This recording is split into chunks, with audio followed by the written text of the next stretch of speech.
Nosotros recibimos ahora al presidente elegido por las bases del Partido Morado, señor Luis Durán. Señor presidente del Partido Morado, buenos días, gracias por estar acá. Muchas gracias, señor Carvalho, por la invitación y atento a lo que usted quiera plantear. Bueno, naturalmente queremos conocer cuál es esta iniciativa para salir de la crisis política y acceder a un clima diferente que pueda orientar nuestras energías al desarrollo. Después quisiera preguntarle algo de su región natal, Huancayo, porque tengo entendido que usted tiene una interpretación original sobre las razones de la presencia de Perú Libre ahí, pero conversemos antes sobre la propuesta para el país que hace el Partido Morado. Nuestra propuesta parte de un concepto o de una idea. Hay un problema de seguridad política que ya no está afectando a las relaciones políticas entre los partidos, sino a la institucionalidad del país. Esto quiere decir que hay tres factores que hay que combatir. En primer lugar, el señor presidente, más allá de lo que podamos pensar sobre él, no está en capacidad de seguir dirigiendo al país porque está afectando a la nación. Por lo tanto, nosotros le hemos propuesto a él, le hemos pedido que reflexione sobre su renuncia. En segundo lugar, necesitamos hacer una reforma política institucional que solucione esta tensión que hay entre el Poder Ejecutivo y Legislativo que nos ha llevado a los extremos y esta discusión de competencias. O sea, me refiero al antejuicio, me refiero a la vacancia, etc. Y para eso el Partido Morado ha presentado un proyecto de ley que queremos sea discutido en el seno del Congreso. Y el tercer lugar es una reforma también constitucional para que haya adelanto de elecciones. Esa es una propuesta que el expresidente Sagasti ha presentado a la opinión, 75.000 firmas. Ese es el paquete de propuesta para intentar dar una salida institucional a la crisis que estamos viviendo, porque el ciudadano, las personas comunes como tú o como yo, ya no están aguantando esta situación. Sí, entonces la idea pasa por el Parlamento.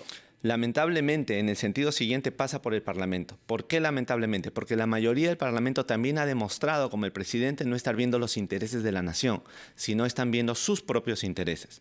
Por eso es que hay que ponerle una cuarta pata a esta situación. Te la quiero explicar y si me permites, quiero decirlo ahora. Es momento de una reflexión de los políticos sobre lo que están haciendo con el país. Esto quiere decir que necesitamos pasar a otro instrumento. Ese otro instrumento es el diálogo. En el Partido Morado, que es un partido de centro, creemos siempre en el diálogo. Esto quiere decir que yo, por ejemplo, voy a empezar a comunicarme con los presidentes de los otros partidos políticos para establecer un camino, una reflexión más en Semana Santa para llegar a algún punto fijo. Y le hemos pedido al Acuerdo Nacional, a los miembros del Acuerdo Nacional, que se incluya como reflexión una agenda para superar la inseguridad política que vive el país. Se lo he dicho también al primer ministro la vez que me convocó. Esa sería la cuarta pata. Si el Congreso no acepta estar a la altura de este pedido de que se vayan todos y apoyen este proceso, si el presidente de la República no está en la capacidad de reflexionar sobre el sentido del bien común y se va, entonces necesitamos abrir este siguiente canal. Nosotros siempre lo vamos a abrir, señor Carvalho. ¿Cómo es ese canal específicamente? Dialogar con los partidos. Sí, es un canal que se ha mostrado en otros momentos del Perú y del mundo.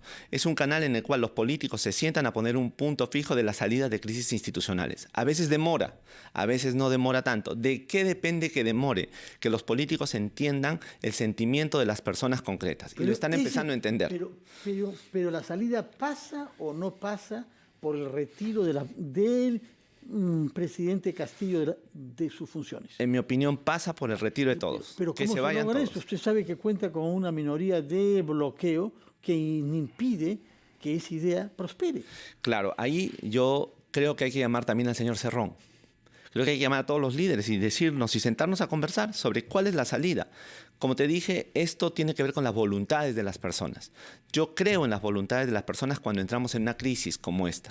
Yo no sé si va a ocurrir pronto, pero va a ocurrir. Si los partidos políticos, incluido el partido que llevó al presidente a la República, no lo entienden, entonces pues aquí vamos a llegar a un momento muy, muy complicado y ahí vamos a tener que violentar el Estado constitucional. Eso no es correcto. Violentar el Estado constitucional, eso no es algo que usted respalde. Absolutamente. Ahora bien, estamos ante un partido fundado por un paisano suyo de Junín, el señor Cerrón y su familia, que garantizan que Pedro Castillo pueda sobrevivir a las vacancias, porque necesita 44 votos y hay un núcleo fundamental que es de Perú Libre. ¿De dónde nace Perú Libre? Yo me la he pasado las últimas semanas, meses, preguntando a varios analistas de muy diversa disciplina qué explica que esta conflictividad social tenga mucha más intensidad en Junín que en ninguna otra región de nuestro país y que explica el auge que ha tenido en su región el Perú Libre, que ha ganado 2 veces el gobierno regional.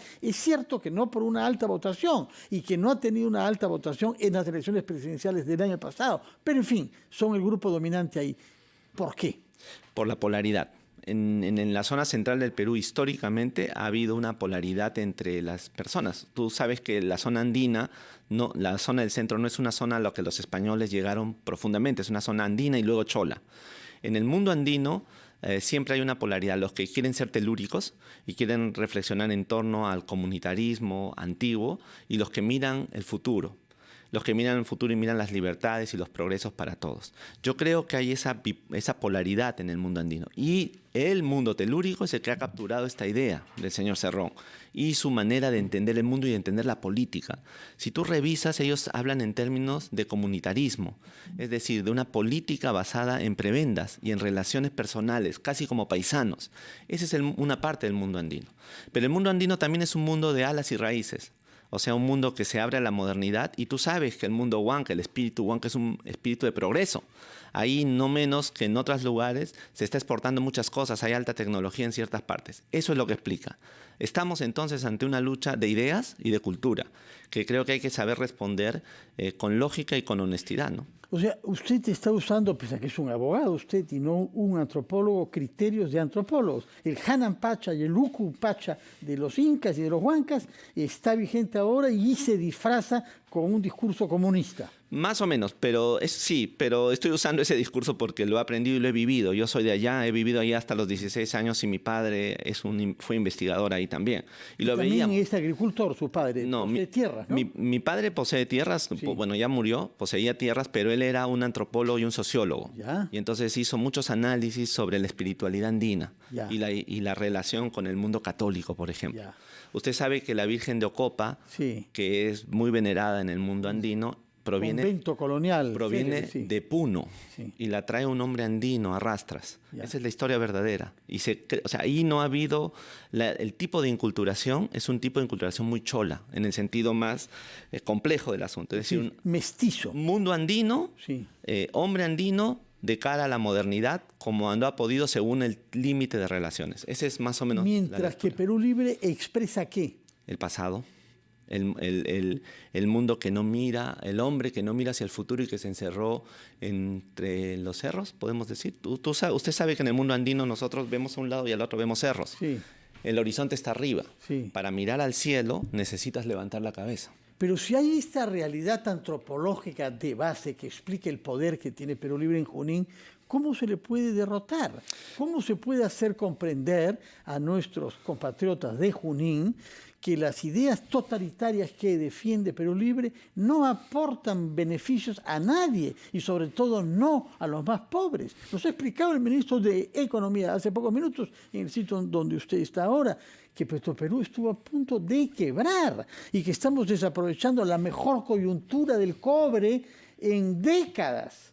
¿Cómo explicar eso y cómo mostrar que lo que propone Perú Libre no aportará beneficios a nadie en nuestro país, salvo naturalmente a los jefes del partido? Mira, hay dos respuestas. Primero, la respuesta es que las personas de a pie, el ciudadano común como tú, como yo, que trabaja su día a día, se meta a la política o a la sociedad civil.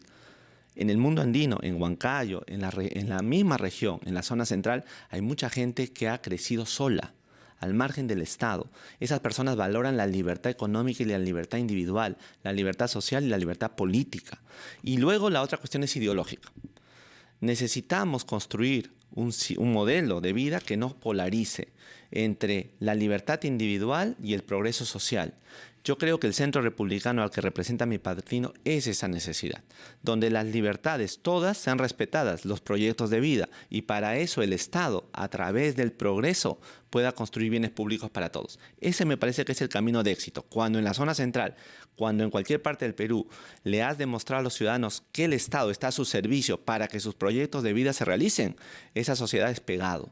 Cuando tú le has dicho a la sociedad que el Estado está para hacer prebendas, esa sociedad se ha hundido. Creo que hay una lucha ideológica y hay una lucha de compromiso personal. Yo creo que lo están entendiendo. Las marchas en Huancayo son de personas comunes. lo están entendiendo. Está la gente entendiendo que el sentido del cambio va por la libertad y el progreso para todos.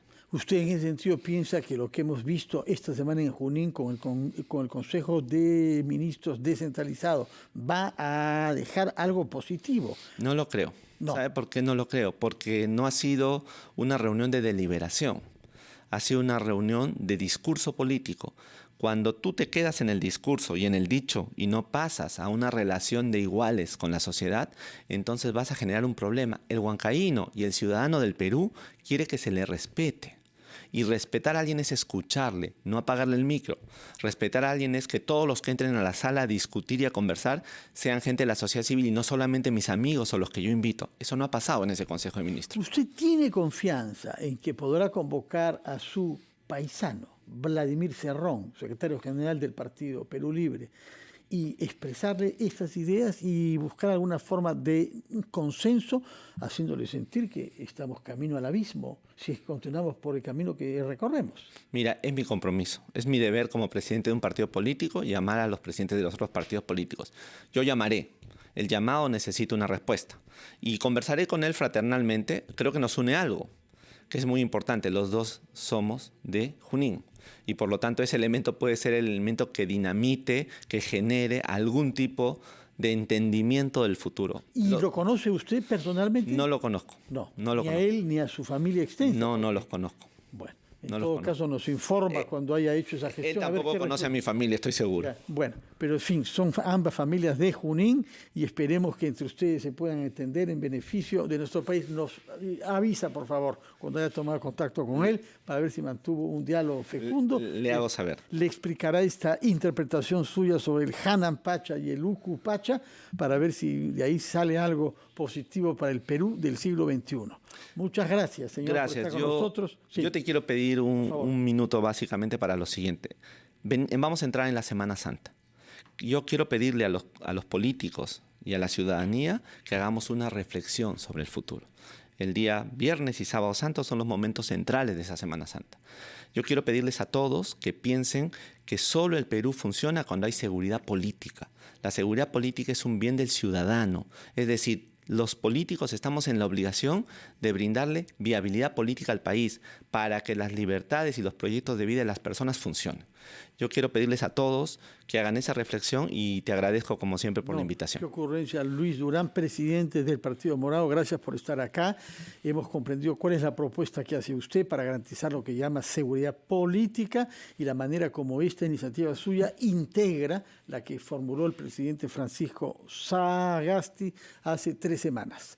Muchas gracias y que tenga usted muy buenos días. Son las 10:01, nos hemos pasado un poco de tiempo. Vamos a ir a una pausa, después de la cual recibiremos a Monseñor Castillo para nuestro programa de los sábados, Diálogo de Fe.